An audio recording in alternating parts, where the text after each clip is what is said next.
Chapter 3 Karma Yoga.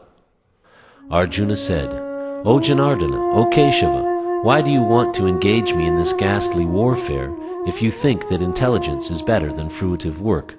My intelligence is bewildered by your equivocal instructions. Therefore, please tell me decisively which will be most beneficial for me. The Supreme Personality of Godhead said, O sinless Arjuna, I have already explained that there are two classes of men who try to realize the self. Some are inclined to understand it by empirical philosophical speculation, and others by devotional service. Not by merely abstaining from work can one achieve freedom from reaction, nor by renunciation alone can one attain perfection. Everyone is forced to act helplessly according to the qualities he has acquired from the modes of material nature. Therefore, no one can refrain from doing something, not even for a moment. One who restrains the senses of action, but whose mind dwells on the sense objects, certainly deludes himself and is called a pretender.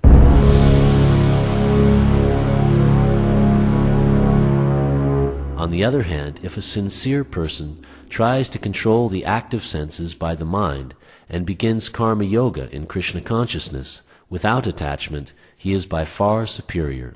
Perform your prescribed duty, for doing so is better than not working. One cannot even maintain one's physical body without work.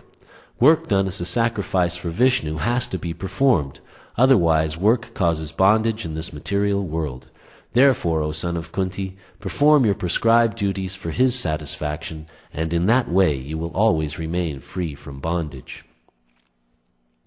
In the beginning of creation, the Lord of all creatures sent forth generations of men and demigods, along with sacrifices for Vishnu, and blessed them by saying, Be thou happy by this yajna, sacrifice, because its performance will bestow upon you everything desirable for living happily and achieving liberation. The demigods, being pleased by sacrifices, will also please you, and thus by cooperation between men and demigods, prosperity will reign for all.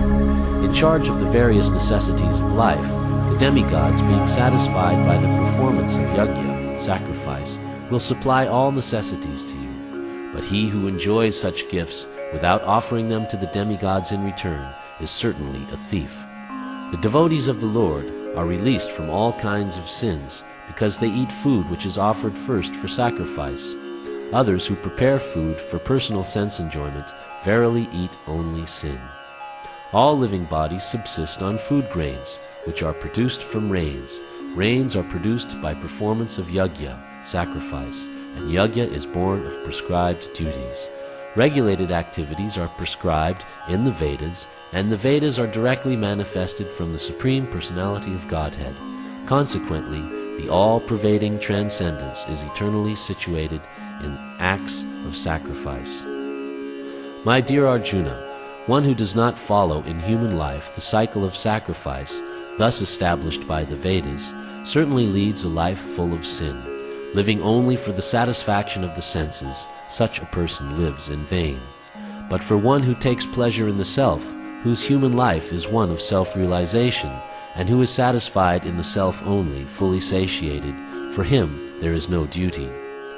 A self-realized man has no purpose to fulfill in the discharge of his prescribed duties, nor has he any reason not to perform such work, nor has he any need to depend on any other living being. Therefore, without being attached to the fruits of activities, one should act as a matter of duty, for by working without attachment, one attains the supreme. Kings such as Janaka attained perfection solely by performance of prescribed duties. Therefore, just for the sake of educating people in general, you should perform your work. Whatever action a great man performs, common men follow, and whatever standards he sets by exemplary acts, all the world pursues. O son of Pritha, there is no work prescribed for me within all the 3 planetary systems, nor am I in want of anything, nor have I a need to obtain anything, and yet I am engaged in prescribed duties. For if I ever failed to engage in carefully performing prescribed duties, O Partha, certainly all men would follow my path. If I did not perform prescribed duties, all these worlds would be put into ruination. I would be the cause of creating unwanted population, and I would thereby destroy the peace of all living beings. As the ignorant perform their duties with attachment to results, the learned may similarly act, but without attachment, for the sake of leading people on the right path. So as not to disrupt the minds of ignorant men attached to the fruit of results of prescribed duties, a learned person should not induce them to stop work.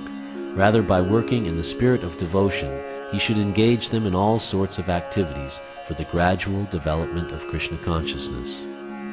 The spirit soul, bewildered by the influence of false ego, thinks himself the doer of activities that are in actuality carried out by the three modes of material nature.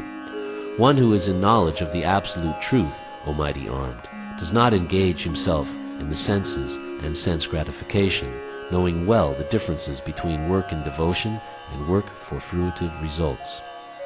Bewildered by the modes of material nature, the ignorant fully engage themselves in material activities and become attached, but the wise should not unsettle them, although these duties are inferior due to the performer's lack of knowledge. Therefore, O Arjuna, surrendering all your works unto me, with full knowledge of me, without desires for profit, with no claims to proprietorship, and free from lethargy, fight. Those persons who execute their duties according to my injunctions, and who follow this teaching faithfully without envy, become free from the bondage of fruit of actions. But those who out of envy disregard these teachings and do not follow them are to be considered bereft of all knowledge, befooled, and ruined in their endeavors for perfection. Even a man of knowledge acts according to his own nature, for everyone follows the nature he has acquired from the three modes. What can repression accomplish? There are principles to regulate attachment and aversion pertaining to the senses and their objects. One should not come under the control of such attachment and aversion, because they are stumbling blocks on the path of self-realization. It is far better to discharge one's prescribed duties, even though faultily, than another's duties perfectly. Destruction in the course of performing one's own duty is better than engaging in another's duties, for to follow another's path is dangerous. Arjuna said, O descendant of Vrishni, by what is one impelled to sinful acts, even unwillingly as if engaged by force?